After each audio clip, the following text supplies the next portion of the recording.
জেনা এমন একটা পাপ, যেই পাপ থেকে যদি কোনো যুবক নিজেকে বাঁচাতে পারে, আল্লাহ পাক তাকে সাক্ষাৎ মৌতের হাত থেকেও বাঁচাতে পারবে ইনশাআল্লাহ। কিভাবে? 3 বন্ধু যাচ্ছে রাস্তা দিয়ে, হঠাৎ করে ঝড়, বন্ধু 3 জন ঢুকে গেল গুহার মধ্যে। কিসের মধ্যে? গুহায়, যে পাহাড়ি এলাকায় আপনারা থাকেন যারা, গুহার মধ্যে। হঠাৎ করে পাহাড়ের পাথর দিয়ে গুহার মুখটা বন্ধ হয়ে গেল। এখন খোলার কোনো অপশন নাই। সবাই বলছে এখন 3 জন, এখন তো আমরা বের হতে পারবো না। সবাই সবার নেক আমলের ওসিলা দিয়ে আল্লাহর কাছে দোয়া করো। কিসের ওসিলা দিয়ে? নেক আমলের ওসিলা দিয়ে দোয়া করতে হয়। হাদিস।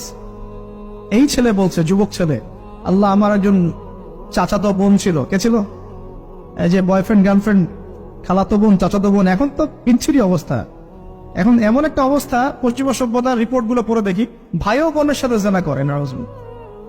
ওদের ওখানে নিজের আপন পিতার দ্বারাও মেয়ে সেক্সুয়াল হ্যারাসমেন্টের শিকার হয়। ওরা আমাদেরকে শেখায় এখন ভালো কোনটা মন্দ কোন। আর আমরা আমাদের মাথাটা কবে যে বিক্রি করে দিলাম, ওদের কাছ থেকে ভালো মন্দ শিখতে হচ্ছে। কোরআন সুন্নাহ বাদ দিয়ে ওদের কাছ থেকে ভালো মন্দ শিখতে হচ্ছে। তো চাচাতো বোনকে সে খুব ভালোবাসতো, তাকে সে পেতে চাইতো, মানে তার সাথে সেক্সুয়াল সম্পর্ক করতে চাই, সোজা কথা বল। এখন সেই মেয়েকে অনেক প্রস্তাব দেয়, সেই মেয়ে রাজি হয় না। শেষে বলে, যদি আমাকে 1000 বা 100 স্বর্ণ মুদ্রা দিতে পারো, দিনার, তাহলে আমি তোমার সাথে সেক্স করব, মানে জেনা করবো। নাউজুবিল্লাহ। তো সেই ছেলে অনেক কষ্ট করে এই টাকাগুলো বা এই দিনারগুলো অর্জন করে, কামাই করে, দিন রাত পরিশ্রম করে, ঠিক আপনারা যেমন করছে না। তো এরপর সে তার স্বর্ণ মুদ্রা দেয়, দিয়ে বলে যে এখন আমাকে আমার কাজ করতে দাও। তখন সেই মেয়ে রাজি হয়।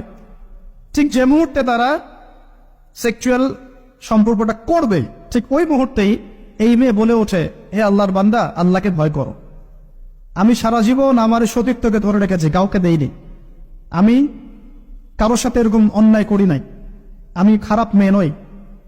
তুমি আমার ইজ্জতটা নষ্ট করো না। কে বলছে কথা? মেয়ে। ওই অবস্থা থেকে কি একটা ছেলের উঠে আসা সম্ভব?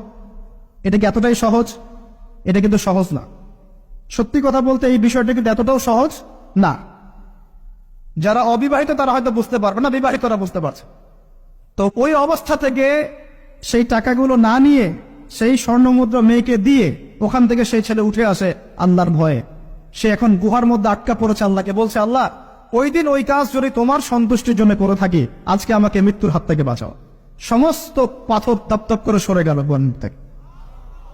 এটা কিন্তু কোনো গাল গল্প না, এটা বনু ইসরায়েলের ঘটনা, সত্য ঘটনা। এই হাদিস থেকে আমি আপনাকে দলিল দিচ্ছি যে যদি জেনার মতো পাপ থেকে আপনি আমি সরে আসতে পারি, সাক্ষাৎ মৌত থেকে আল্লাহ বাঁচাতে পারেন।